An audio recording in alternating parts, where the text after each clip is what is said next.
selalu kan? Itu kalau kami orang Kristen, kalau sudah dikatakan kedatangan anak manusia itu pasti Yesus. Kenapa berdouble-double ini? Double-double. Siapakah penyesat itu? Nah, dari tadi saya selalu mengatakan, apalagi mau kami katakan orang Kristen, ya?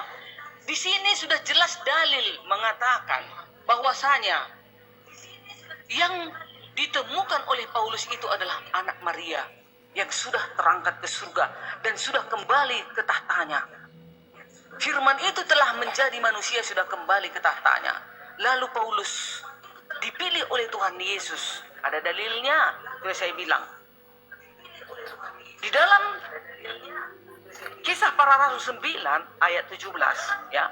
Lalu pergilah Ananias ke situ dan masuk ke rumah itu, ia menumpangkan tangan ke atas Saulus.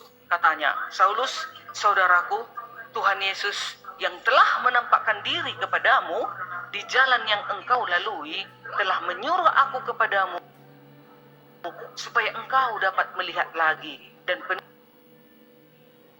dengan Roh Kudus. Buta dia, lubang cuma buta, gak makan gak minum dia 3 hari. Dah, ayat 18. Dan ketika itu juga setelah Ananias menumpangkan tangannya kepada Paulus, dan seketika itu juga seolah selaput gugur dari matanya, sehingga ia dapat melihat lagi. Ia bangun, lalu dibaptis. Dibaptis loh, Bang Juma. Lalu ayat 20, ayat 19. Dan setelah ia makan, pulihlah kekuatannya. Saulus tinggal beberapa hari bersama-sama dengan murid-murid di Damsyik. Ada di TKP lagi. Nah, ayat 20. Ketika itu juga ia memberitakan Yesus di rumah-rumah ibadah dan mengatakan bahwa Yesus adalah anak Allah dan mengatakan bahwa Yesus adalah anak Allah. Bayangkan itu. Setelah dia udah pulih dari kebutaannya itu, setelah disembuhkan oleh Ananias melalui doanya, melalui pilihan oleh Yesus, maka dia sembuh. Kan kita tahu bahwasanya orang-orang yang dipilih Tuhan, bahwasanya kita adalah manusia-manusia spesial yang tidak pernah melakukan dosa dan noda dalam hidup kita. Kita mampu loh menyembuhkan orang. Itulah Ananias. Dipilih Yesus pada saat itu untuk menyembuhkan kebutaan Paulus karena dia melihat Yesus dengan melalui cahaya. Ayat 21. Semua orang yang mendengar hal itu heran dan berkata, si Paulus ini kan bukannya dia ini yang mau menganiaya, mau membinasakan murid-murid Yesus, yang memanggil nama Yesus, pasti dibinasakannya. Kan gitu kata orang. Kok ke Paulus ini? Itu tadi pertanyaan Bang Zuma, izin saya potong ya itu darinya. Ya.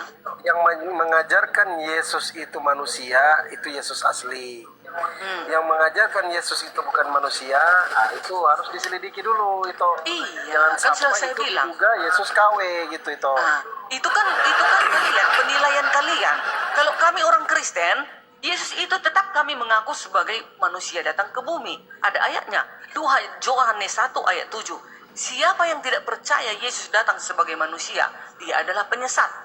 Dan juga di dalam Yohanes mengatakan, Yesus ini sebelum jadi manusia, dia adalah firman bersama-sama dengan Elohim. Yohanes 1 ayat 14. Pada mulanya adalah firman. Firman itu bersama-sama dengan Elohim. Firman itu adalah Elohim. Yohanes muridnya. Paulus juga rasulnya.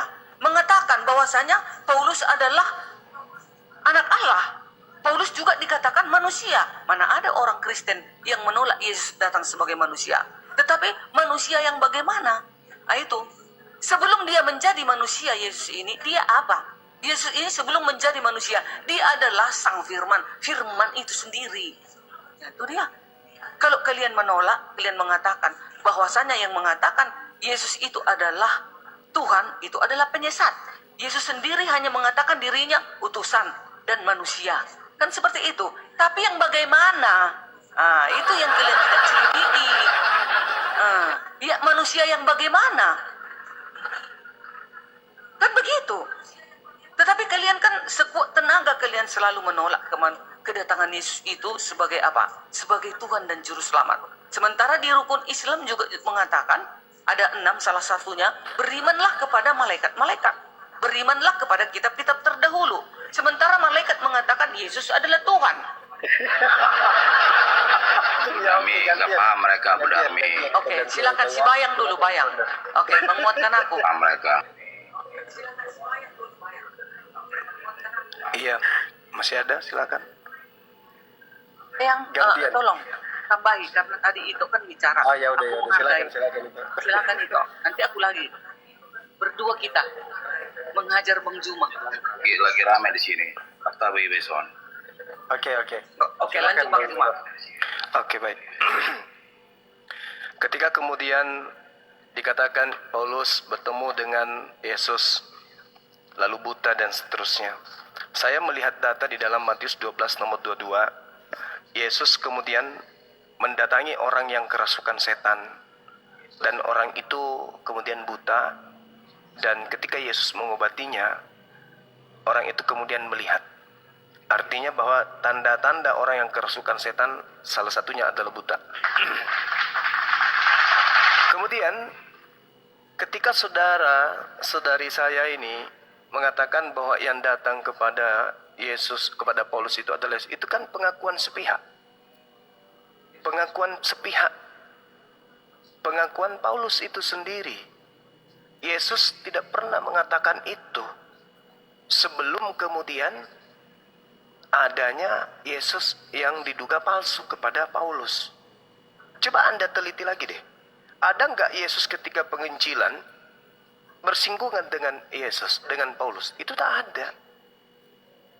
Bahkan Yesus berkata bahwasanya ada orang angkatan jahat yang bertaubat. Lalu setelah bertaubat, iblis masuk ke dalam dirinya sebanyak 8 iblis.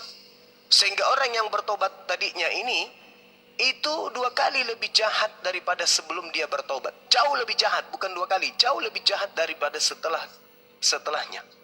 Dan itu berlaku terhadap angkatan jahat, yaitu orang Farisi. Matius 12 nomor 38 sampai nomor 45. Nah, ketika kemudian Ibu Darni mengatakan bahwa itu adalah perjumpaan pribadi. Tadi saya sudah mengatakan apapun judulnya. Kalau ada yang mengaku bertemu dengan aku, jangan kau percaya. Tapi kalau hari ini Ibu Darni percaya, ya silakan aja. Toh Yesus hanya menasihati muridnya Bani Israel. Yesus menasihati murid Bani Israel supaya jangan percaya. Kalau hari ini Bu Darni percaya, silakan aja. Karena Bu Darni bukan Bani Israel. Toh Yesus hanya menasihati Bani Israel saja. Cuman, apakah Ibu tidak khawatir? Kalau ternyata kita umat yang muncul di tahun 2025 ini, belajar Quran, belajar Bible, membaca betapa dahsyatnya nasihat Yesus kepada Bani Israel agar tidak percaya kepada Kristus palsu, dan Anda menemukan diri Anda hari ini ternyata sebagai pengikut Kristus. Apakah Anda khawatir? Kalau Islam bukan pengikut Kristus, bebas. Tapi saudara-saudara Kristen saya ini pengikut Kristus. Kristus yang mana yang Anda ikuti? Kristus yang datang kepada Paulus. Sedangkan Yesusnya berkata, hati-hati kepada murid-muridnya, hati-hati kepada orang yang mengaku Yesus, orang yang mengaku bertemu Yesus. Nah, Paulus mengaku bertemu dengan Yesus. Untuk membuktikan bahwa yang datang kepadanya itu Yesus asli, maka harus diikuti tanda-tanda. Apa tanda-tanda? Menurut Yesus, saya ulang lagi, ini yang keempat kalinya, matahari menjadi gelap. Apakah itu terjadi pada saat Paulus bertemu dengan sosok ngaku Yesus? Tidak. Bulan tidak bercahaya. Apakah itu terjadi pada saat sosok yang mengaku Yesus datang kepada Paulus? Tidak. Tidak, Paman. Bintang-bintang berjatuhan. Apakah itu terjadi? Tidak juga. Berarti ada kedahsyatan yang terjadi. Makanya tadi di awal saya mengatakan kepada teman-teman, sahabat-sahabat, Yesusnya berkata bahwa dunia ini sudah jatuh ke dalam penghakiman. Itu kata Yesus. dunia jatuh ke penghakiman,